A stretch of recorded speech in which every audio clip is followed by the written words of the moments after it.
Descriptive है, क्योंकि अब टर्म टू अपना डिस्क्रिप्टिव है।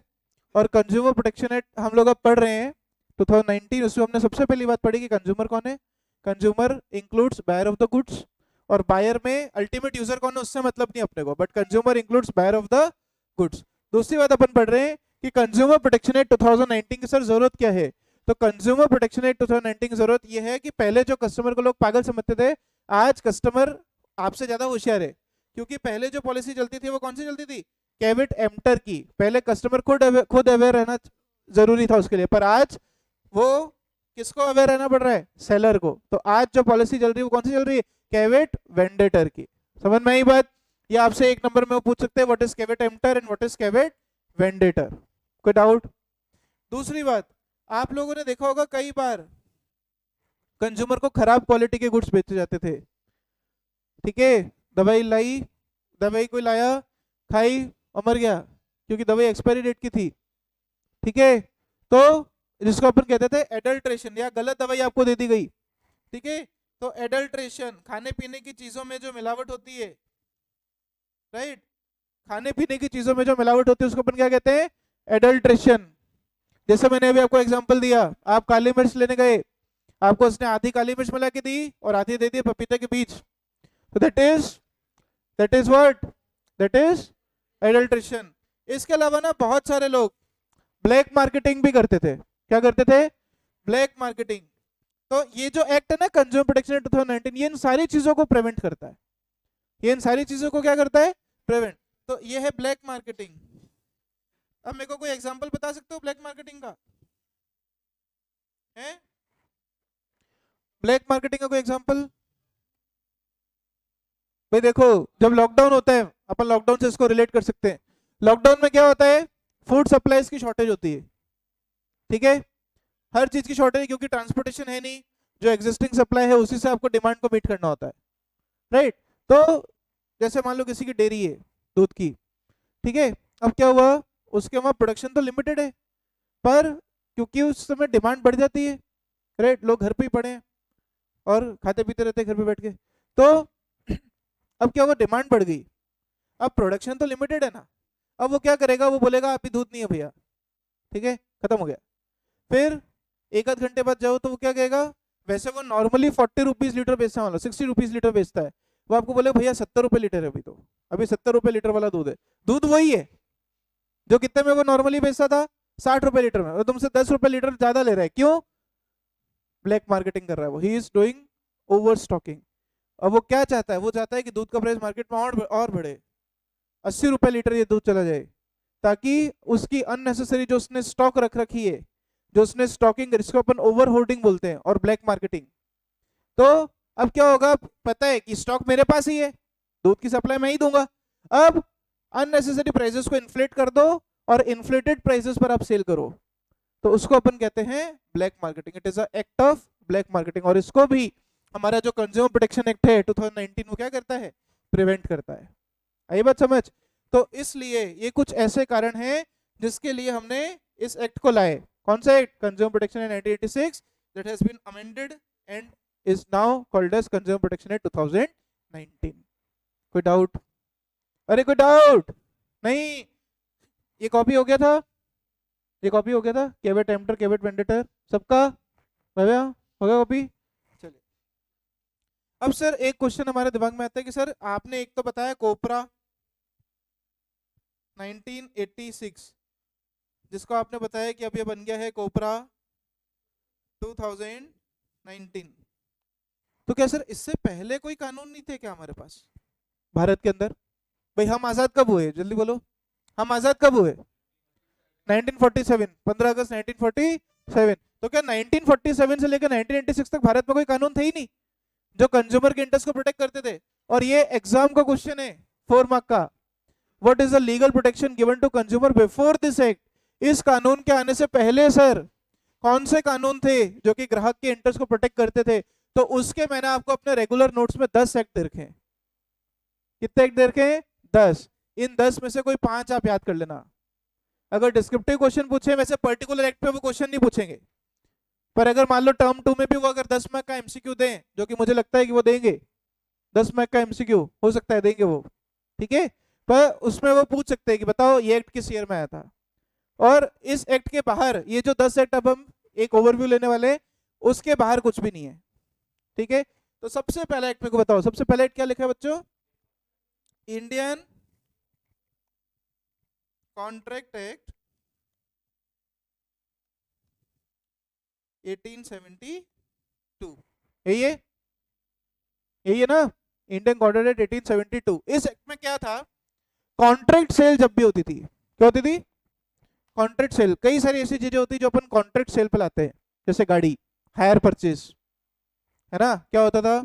मान लो तुम्हारे पास हम पूरे पैसे नहीं गाड़ी देने के, तो हम क्या करेंगे? कुछ डाउन पेमेंट देंगे, कुछ क्या देंगे?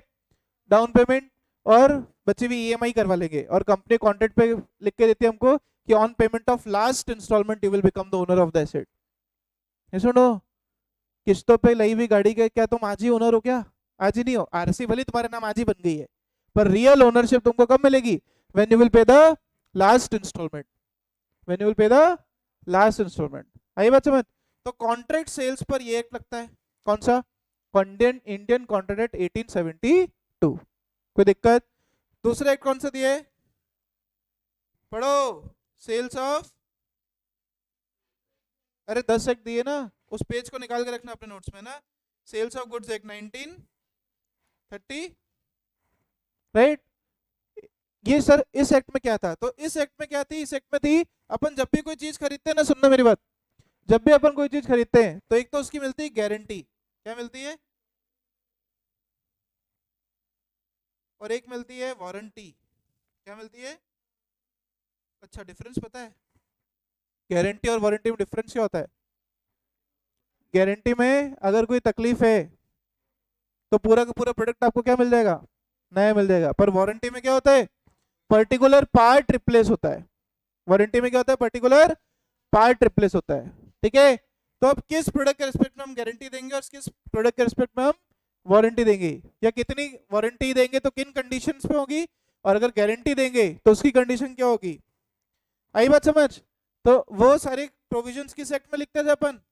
सेल्स ऑफ गुड्स एक्ट में 1930। कोई डाउट? तीसरा एक्ट बताओ जल्दी से। एसेंशियल, जोर से बोलो, एसेंशियल कमोडिटीज एक्ट 1955। सर ये क्या है? कुछ चीजें एसेंशियल डिक्लेयर करती है गवर्नमेंट टाइम टू टाइम। जैसे अभी सबसे सबसे एसेंशियल कमोडिटी अभी क्या है? Covid vaccine. ठीक है, दैट इज एसेंशियल कमोडिटी। उसको सरकार ने बहुत जरूरी कमोडिटी डिक्लेयर कर रखा है, राइट। तो वो एसेंशियल कमोडिटी क्या होगी? उसकी अगर आप स्टॉक करो, उसकी अगर आप ब्लैक मार्केटिंग करो, तो कंज्यूमर प्रोटेक्शन एक्ट में तो सजा है ही है, साथ के साथ किसमें सजा दे रखी है? एसेंशियल कमोडिटीज एक्ट 1955 में। आई बात समझ? चौथा एक्ट बताओ जल्दी से। Agriculture produce grading and agriculture produce, ऐसे ब्रैकेट में लिखा है फिर आगे, grading and marketing act 19, marketing है वो, ठीक है। Grading and marketing act 1937। ये स्पेसिफिकली एग्रीकल्चर प्रोड्यूस के लिए एक्ट बनाया हमने, ठीक है। मतलब एसेंशियल कमोडिटी भी एग्रीकल्चर प्रोड्यूस हो सकती है।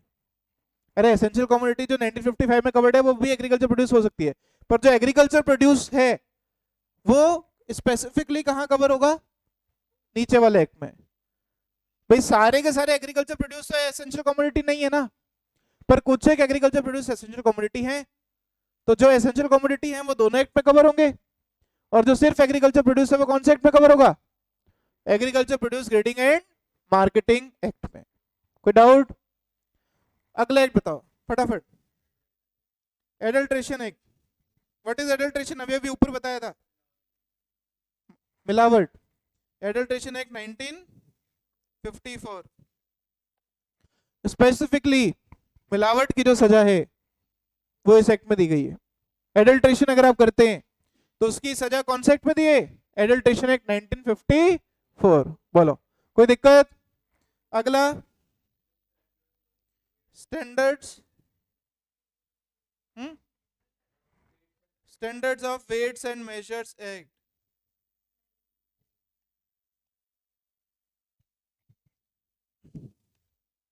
1976। इस एक्ट ने आकर के हर प्रोडक्ट का स्टैंडर्ड डिक्लेयर करा कि ये प्रोडक्ट स्टैंडर्डाइज अगर है तो इसके क्वालिटी स्टैंडर्ड्स क्या होने चाहिए, इसके सेफ्टी स्टैंडर्ड्स क्या होने चाहिए। जैसे आपका आईएसआई मार्क, आपका हॉल मार्क, आपका एफपीओ मार्क जो कि फ्रूट प्रोडक्ट पे होता है, ये सारे मार्क्स किस एक्ट ने बताया आपको आके, इस एक्ट ने बताए, standards of weights and measure. तो देखो अलग अलग बातें ना अलग अलग एक्ट में लिखी थी। कॉन्ट्रैक्ट के लिए कॉन्ट्रैक्ट एक्ट था, सेल्स ऑफ गुड्स के लिए सेल्स ऑफ गुड्स था, एसेंशियल कमोडिटी के लिए 1955 हम देखते थे। इसी तरीके से 2-3 एक्ट और दिए, बताना। पॉइंट नंबर 7, ट्रेडमार्क एक्ट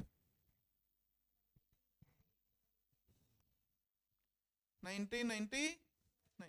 ये जो एक्ट है इसमें स्पेसिफिकली आपने कोई अगर नया तरीके का गुड बनाया है तो उसको कोई कॉपी ना करे, उसके लिए अपन ट्रेडमार्क लेते थे। क्या लेते थे? ट्रेडमार्क, उसका पेटेंट करवाते थे। तो ट्रेडमार्क रिलेटेड सारे के सारे जो प्रोविजंस है वो कहाँ लिखे थे? Trademarks act 1999।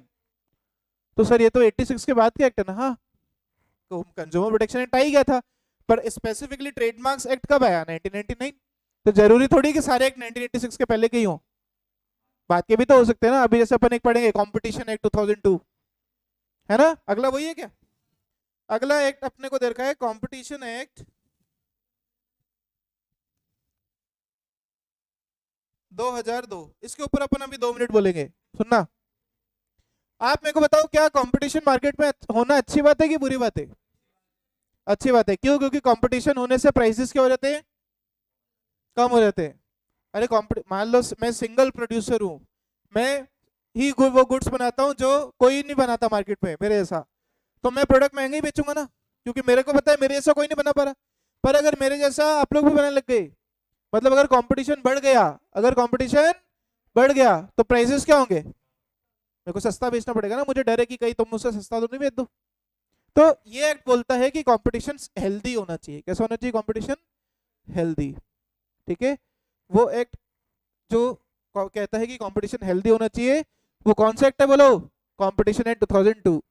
इसका एक एग्जांपल भी हम लोग सीए फाउंडेशन के बैच पे देते हैं, वो मैं वापस आपको समझाता हूँ। देखो, 2 मूवीज एक साथ आई थी एक ईयर में, मेरे को ये याद नहीं है, सन ऑफ सरदार और जब तक है जान।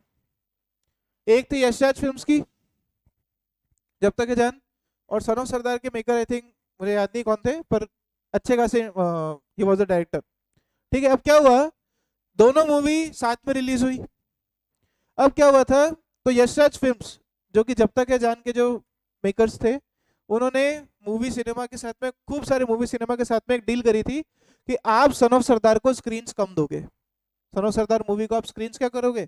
कम दोगे। तो इस वजह से अजय देवगन थे उस मूवी में। ठीक है, तो अजय देवगन के बाद पता पड़ी कि यशराज फिल्म्स ने ऐसा कॉन्ट्रैक्ट करा है मल्टीप्लेक्स पार्टनर्स के साथ में। तो वो कहाँ गए? कंपटीशन कमीशन ऑफ इंडिया के पास, जो कि किस एक्ट में बनी है? कंपटीशन एक्ट 2002 में। तो कंपटीशन कमीशन ने वाकई पाया कि yes, Yash Raj films was wrong, और उन्होंने कंपटीशन मार्केट में अपनी डोमिनेटिंग पोजीशन को एक्सरसाइज करा है। उन्होंने अपनी आप कह सकते हो डोमिनेंस एक्सरसाइज करी है over the makers of son of Sardar films. Yes और नो? और उस समय फिर हैवी फाइन लगाया गया था यशराज फिल्म्स के ऊपर, क्योंकि आपने कंज्यूमर को वो हक, पूरा हक नहीं दिया कि वो दोनों मूवी को हर कंज्यूमर चूज कर सके, क्योंकि आपने जब तक है जान को स्क्रीन ज्यादा दी और सन ऑफ सरदार को आपने स्क्रीन क्या दी? कम दी। तो ऐसे केसेस को कौन हैंडल करता है? कौन से एक्ट में हैंडल होता है ऐसे केसेस? कंपटीशन एक्ट 2002 में। कहाँ हैंडल होता है? Competition act 2002। अगला एक्ट है कोई? नेक्स्ट एक्ट कंपटीशन एक्ट के बाद क्या दिया, जल्दी बोलो। ये लास्ट है शायद, ब्यूरो ऑफ इंडियन स्टैंडर्ड्स 1986। इस एक्ट ने आकर के फिर से कुछ स्टैंडर्ड्स नॉर्म्स बताए, कुछ क्वालिटी सर्टिफिकेशंस दिए जो कि हर प्रोडक्ट को देने जरूरी होते हैं। यस और नो बोलो। क्या ये legal protection given to consumer आपको समझ में आया? क्या ये एक्ट आप नाम लर्न कर पाओगे थोड़े बहुत? इनमें से 4 या 5 नाम आपको याद करने फॉर 3 मार्क्स और 4 मार्क्स। यस और नो? यस और नो? अब एक छोटा सा टॉपिक अपन और लेते हैं, one more topic will take, that is responsibilities of consumer, easy topic है और फटाफट से हो जाएगा। बताओ ग्राहक की क्या रिस्पॉन्सिबिलिटीज होती है, जल्दी से बोलो। As a consumer, very good, as a consumer आप सबसे पहले क्या मांगोगे बताओ इस चैप्टर के अधीन? बिल मांगेंगे हम हर चीज का। क्या मांगेंगे सर हम? Bill, that is cash memo. कोई भी चीज अगर आप खरीदते हो तो आपको उसका क्या मांगना चाहिए सर? बिल मांगना चाहिए, राइट? आपने कोई ज्वेलरी खरीदी, ठीक है, तो आप उसका क्या मांगोगे हमेशा?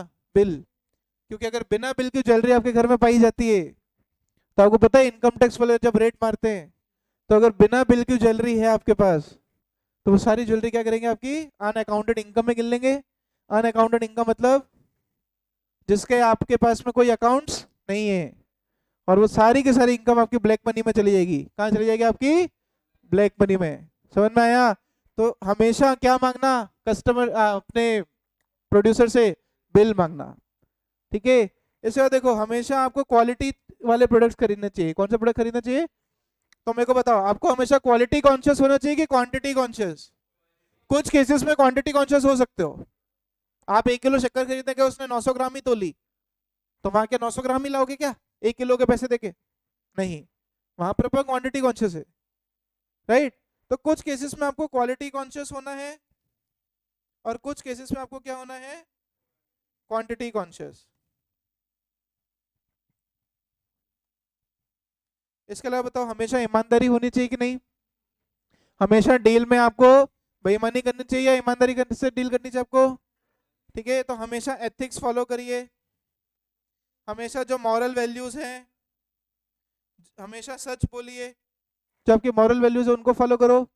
और अगर आप कोई ऐसे गुड्स खरीदो, सुनना मेरी बात, अगर आप कोई ऐसे गुड्स खरीदो जिससे आपकी हेल्थ पर इंपैक्ट आ सकता है, ठीक है, जैसे आप कुछ मेडिसिन खरीद रहे हैं, राइट, जिनसे जो अगर एक्सपायर्ड है तो आपके मर भी सकते हो आप, राइट, तो उसके लिए हमेशा उसके एक्सपायरी डेट चेक करनी है मेडिसिन की। क्या चेक करनी है?